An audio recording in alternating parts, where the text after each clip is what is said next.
Hey, welcome to Half the Battle.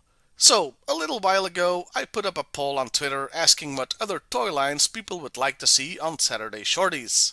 I kinda put Gobots on there as a joke, so of course they bloody won. Fine, you'll get Gobots until you choke. Or until I run out of toys, I don't have that many. So meet Handcuff. This toy was released in how the hell should I know? Does the Transformers wiki have a section on these guys? Oh, there's other wikis. Cool. This toy was released in 1983 with all original parts. And yes, this guy is a Gobot that turns into a police car called Handcuff.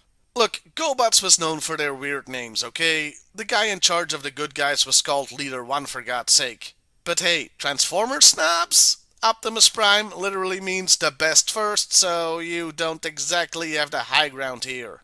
Anyway, like I said last time, this was my first transforming toy. Like a lot of little kids, I started off with Matchbox or Hot Wheels cars, and then all of a sudden there was this toy that looked like one of those but turned into a robot. To a 5-year-old, this was mind-blowing new technology, so I played a frickin' lot with it. That's why this isn't actually the one from my childhood, as it didn't survive to become part of my collection. At some point, the legs broke off, so this one's from eBay. The robot mode is pretty damn cool. His head sculpt makes him look like a motorcycle cop with a helmet and sunglasses, which is weird because wouldn't it make more sense for him to turn into a motorcycle then? He's got more colors than your typical Transformers mini-bot, with white, black, blue and yellow paint and red stickers, plus shiny silver upper legs.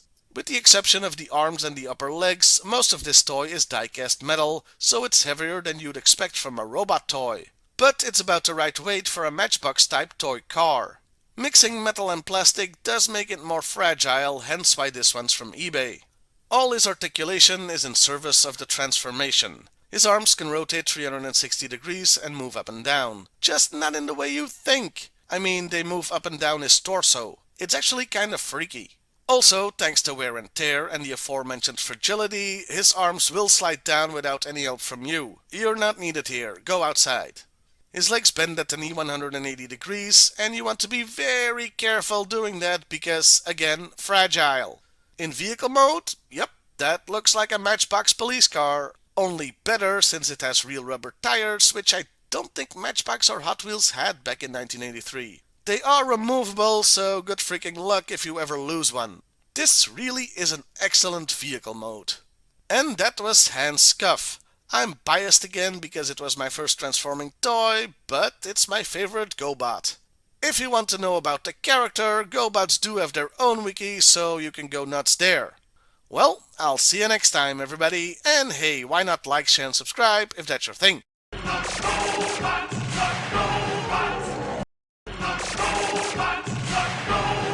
Hey, welcome to Half the Battle, and welcome back to Saturday Shorties. We're gonna take a look at another Gobot today since the people demand it.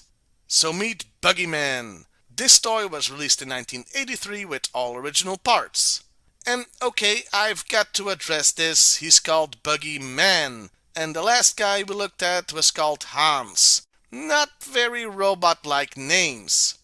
Well, that's because Gobots, despite what the name implies, are not actually robots, they're cyborgs. They used to be humanoids but upgraded their bodies with technology. Unlike other examples like the Cybermen or the Borg, they retain their emotions and individuality. So they're more like the Major from Ghost in the Shell if she could turn into a Toyota Corolla. For simplicity's sake, I'm still gonna use terms like robot mode, etc. though. Anyway, on to Buggyman, who's called that because he transforms into a dune buggy, and it's a play on the word bogeyman. Oh, how they must have laughed the day they came up with that one at the office. And for the second time on this very new show, we have to talk about somebody that transforms into a blue dune buggy. Who could have seen that one coming? Well, me, because I decide what I talk about on this show, but let's move on. This is a very, very nice robot mode. Blue, silver, with some black, and sleek looking despite actually being kinda blocky. It helps that the paint on this particular toy is absolutely pristine, somewhat of a rarity with used Gobot toys, as the paint on the metal chips off very easily, and the application on this guy is absolutely gorgeous. Articulation is once again very basic. You can move the arms 360 degrees and the legs 180 degrees. That last one thanks to the way he transforms, which is also super easy. You make sure the arms are to his side, then move them upwards and bend the legs back. Then you flip up his little windshield and bugs your uncle. You want to be really careful with the windshield as it is the most fragile part of the toy. Hell, even this otherwise pristine one has a stress mark. I'm sure we can all relate to that. It's a pretty simple vehicle mode, especially if we make the inevitable comparison with Beachcomber, but it's still really nice. Plus the silver on the headlights and the interior really make it stand out.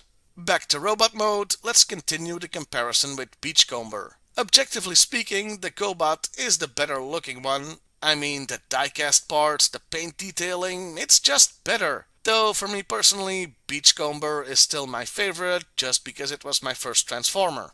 By the way, Buggyman was a renegade, one of the bad guys, though if you ask me, he doesn't really look the part.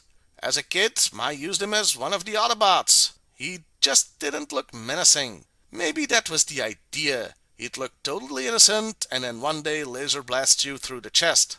For more information on the character, check out the Gobots wiki. That's right, I'm giving you homework. This will be on the test. And that was Buggyman. Silly name, cool robot or cyborg I guess, and a cool little vehicle. Are we done with buggies now? Please? Well, I'll see you next time everybody, and hey, why not like, share and subscribe if that's your thing.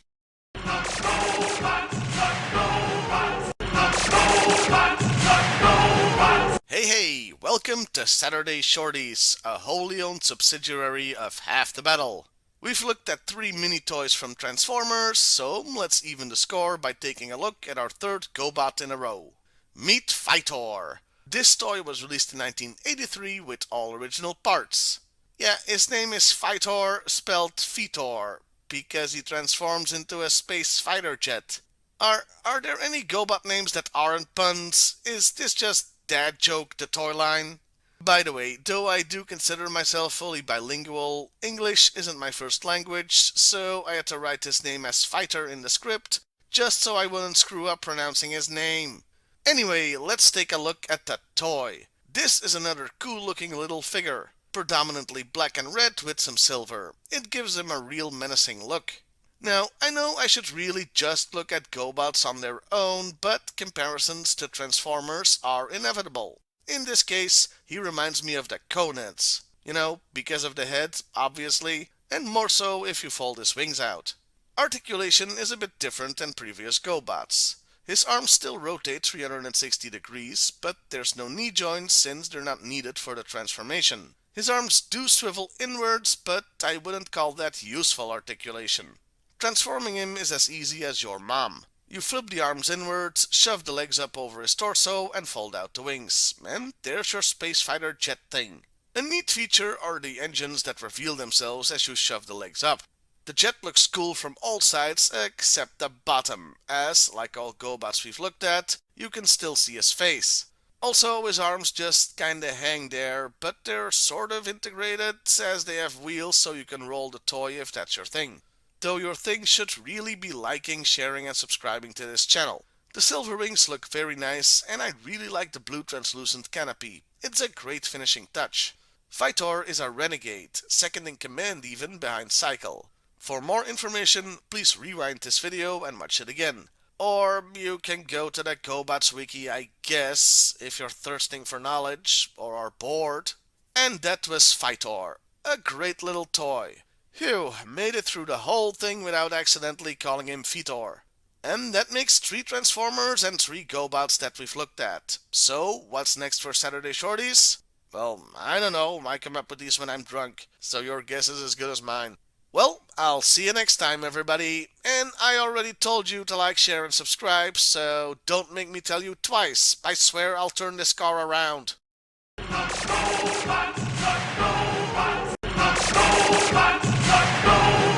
Hey, welcome to Saturday Shorties, because it's Saturday, and I'm wearing shorts. Yeah, this is the high quality humor you came here for. Last time we went bigger with the robots, and today we're going even bigger. So meet Stax. This Gobot was released in 1984 with all original parts. This is a good looking, hefty boy. Yeah, the legs are metal, so he's surprisingly heavy. He's predominantly orange with silver and black. Now yes, usually I'm not fond of orange, but this isn't bright or neon, so I actually dig it.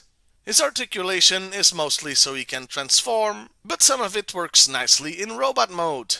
He's got working elbows, a first for the GoBots we've looked at so far on this show. In theory, his arms can move up and down 360 degrees, but that's hampered by the silver stuff on his back. He can also move his legs about 45 degrees, 90 if you pull up his flatbed, though it's not really useful.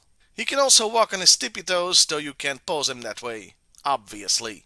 Lastly, he can look down and be sad because his head is the truck's cab. Oh yeah, he turns into a truck. I'm as surprised as you are.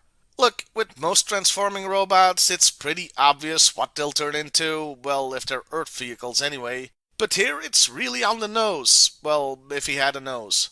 I guess what I'm saying is this toy looks more like a truck that can pretend to be a robot instead of a robot that can pretend to be a truck, if that makes sense. Anyway, transformation takes a few more steps than what we've been used to so far. You fold the flatbed up, the feet down, and the legs up. Then you remember you have to fold the wheels out so his toes can have a place to go. Next you fold the head into the cab position, and lastly you fold the arms at the elbows, then bend the arms behind the cab. Though for safety's sake you could do that before folding up the flatbed. That last part is very delicate due to the age of the toy. I live in fear of breaking the arms off, so this will be one of the last times I transform this thing ever, especially since it's the actual one from my childhood. And what we get is a pretty damn cool truck. He's called Stax because of his smokestacks, even though there's no C in his name, though the more eagle-eyed of you might have spotted he only has one. Well done you. That's because, like I said, it is from my childhood and the other one has long since been lost. But perhaps with digital wizardry I can make it look like he has two. There, flawless! Also, they're supposed to be removable so you can use them as guns, but I'm pretty sure I glued this one in long ago. Let me just... Perfect! The truck mode better shows off his nice stickers. They really add something. Though to be honest, before getting him out of storage, I could have sworn they were flame decals. I guess I was mixing this up with movie Optimus Prime. Ah yes, since he's a robot that turns into a truck, the unfair but inevitable comparison to the Autobot leader must be made. Prime looks way better, though Stax certainly has an undeniable charm to him. By the way, as a kid, this guy was Optimus for me before I got an actual Optimus Prime toy, so he's still kinda special to me. And that was Stax, a pretty cool truck and robot. If you want to learn more, like he's a Guardian, one of the good guys, or that there was a deluxe version with a trailer, head over to the Gobots wiki. They have so much information because they're much bigger nerds than I am. And that, my friends, is saying something. Well, I'll see you next time, everybody. And hey, why not like, share, and subscribe if that's your thing? Let's go, let's go.